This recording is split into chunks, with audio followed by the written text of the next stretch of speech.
Are Wargors any good? This is only my second hero-focused video, so I'm refining as I go. What helps is that the Wargor has clear differences with the excellent Gorebull, so there are a few things to talk about. Stay tuned. Please like, subscribe, comment, and consider donating to my Ko-fi page. I'm considering your comments as I go and always refining my craft. Thanks, and it's great talking with you. So, Wargors cost the same dread to unlock, but multiplayer costs by default are not exactly on par. The thing is, Wargors aren't there to do the same job. In fact, before anything else, let's look at the skills briefly. See here, lower left, Replenish Troops. This is already a relatively high replenishment faction, easily bolstered by herdstone buildings and so on, but a Wargor helps even more. Spread Corruption? Not sure how big a deal to make of that, but damage walls? That's different. And a potential time saver for an army. Assassinate instead of wound means you have 2 assassin heroes in the roster, which also means you don't need a Gorebull to do it. Hinder replenishment is niche, but also differentiates from your Gorebulls again. As a melee hero, the Wargor has the same skill tree for that as the Gorebull, so I'll refer you to that video. One viewers received very well, and I'm grateful. I made a special point of covering it because the Gorebull's default attack and defense stats seem deceptively low. Not so here. The Wargor comes at 4056 HP on Ultra with 80 armor and 15% missile resistance. But here's the thing. The Wargor on foot has a silver quality shield that blocks 55% of small arms fire from a frontal arc. I mentioned in that same Gorebull video that one of their few weaknesses is that they can't go, haha, shoot me bro, and just stand and take it, particularly if that's armor-piercing missile fire, though Gorebulls are fast. Foot Wargors aren't fast, speed is 38, but they're so-called man-sized targets.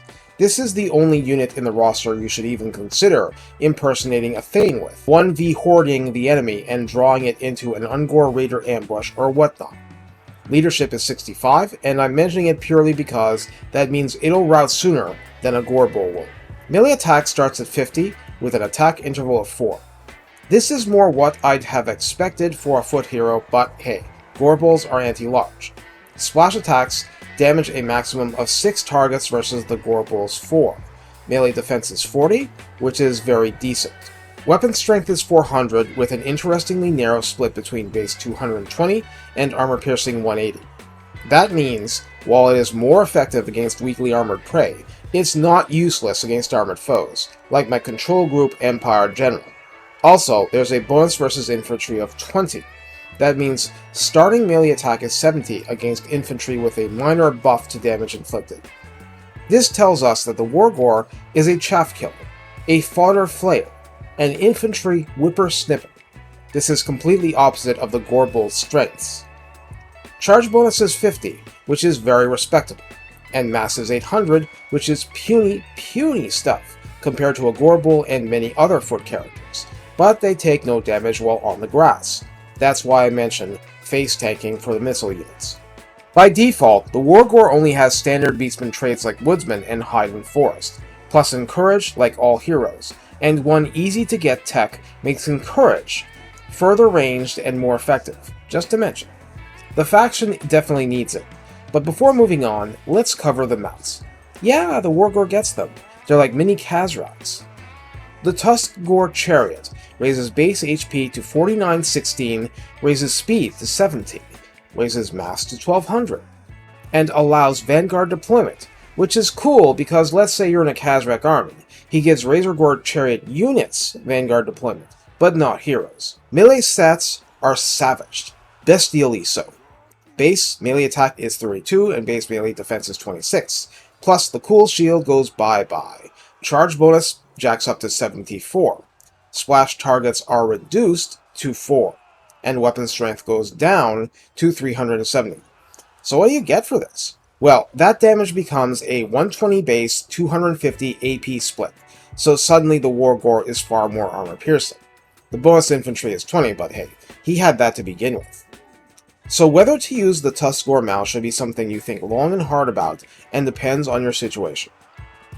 The Razorgore Chariot adds more armor for a total of 100, mass jacks up to 2000, Melee attack is slightly higher at 38, weapon strength is 400 with base 120 and AP 280, and a bonus versus infantry of 25. Charge bonus is an eye-popping 90, so for raw combat this is clearly better and has no speed downside. Also, the unit now inflicts fear. It did before. So Chariots are great for getting you to the fight and into the fight, but pitched combat gets difficult.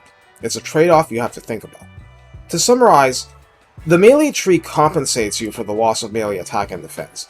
But hey, if you're a later game and not fighting low to mid-armor troops anymore, the armor piercing can be a big difference maker. It depends on your opponents too, but remember, on foot is always an option. So, what special things can the Wargor bring? Besides the Guardian trait that's unlockable for all characters, you can, at rank 8, gain the Bloodlust active ability that works exactly like Khazrad's, a cooldown-based, single-target ally buff to armor-piercing damage. Many-limbed Fiend can buff the Wargor himself at rank 10 and above, and this gives a flat plus 15 melee attack and plus 10% weapon damage. This can stack a foot Wargor's melee attack to ridiculous levels, or heavily compensate for mount debuffs to make the Wargor hit harder, even in pitched melee on a chariot. But it's only at rank 8 that we unlock the standard sauce for multiplayer, an aura called Will of the Dark Gods. This buffs the Wargor and allies in a 35-meter radius, granting plus 4 leadership and plus 5 melee defense, a simple, effective buff that makes your beastie boys stay in the fight longer. Given this is a low armor faction, it is a welcome addition. Aside from the trait upon recruiting the character, the really special stuff is unlockable at rank 10, one of 4 paths that mutually locks the others. Forerunner gives the Wargor Vanguard deployment on foot, if he is on foot, buffs his own leadership aura by 25%, grants Vanguard deployment to all Bestie Gors. Best Gors? BFF Gors? I mean Bestigors, and also grants Bestigors the Encourage trait, like basic heroes would get. I say basic because that early tech upgrades the hero version. Now, Khazrak can grant Vanguard deployment personally, but it's still a really big deal faction-wide by giving you the option of having much more punch in a Vanguard force. No more depending on paper-thin armored Gore Herd for the first 10 seconds of battle. They can go after the archers. Alpha Beast makes the Wargor permanently cause fear, even on a Tuskgore chariot, and lets Chaos Warhounds and Harpies cause fear in that hero's army, and gives Warhounds, Harpies, and Razor Gore Herd, which had fear to begin with FYI, the Frenzy trait, jacking up their melee attack by 10 and the other usual traits including immunity to psychology while leadership is above a certain level. We've got some cornflakes at the table, folks! Also, this is the first and probably the last time I can ever say in a video, Harpies are scary now. Breakneck Charioteers lets the Wargor get Vanguard deployment even when he is on a Razorgore chariot, which, as I've stated, can't get that even in Khazrak's army, well, absent the skill at least, and grants the Wargor fear and terror while on a chariot. Yeah, even on a Tuskgore chariot he inflicts terror. Moreover, Razorgore chariots in the hero's army will inflict terror, and Tuskgore chariots will inflict fear, things that neither of those units did before. This is a clear-cut case where it matters to have these things once Primal Fury wears off, because the Razorgores will not terror rout even when beaten down by the tides of battle. This is a must-have for a chariot-heavy force, at least if your opponents are even a little susceptible to psychology attacks. If they're undead, just run them over. Finally, Instrument of Chaos. Replenishment rate is boosted by an additional 5%, and Spread Corruption passive effect is increased by 2 per turn. Is that good? Is it? That depends, but a basic infantry unit might be able to manage if it's 132 models instead of 140. A giant with 5% less HP is a giant already significantly weakened before the enemy earns it. I can also see this as a choice for a Hero Doomstack support unit. Well, we've been through the many differences from the Gorebulls. What are we left with? This is a hero that benefits an army just by existing. The aura the Wargor generates is helpful, but nowhere near as impactful as the Gorebull ones. Of course, no law stops you from having both. In battle, the Wargor is clearly and shamelessly specialized in helping you wipe out infantry faster. But the Wargor also has those powerful and unique army buffs. They're not just interesting, they have a dramatic impact on how that army potentially plays.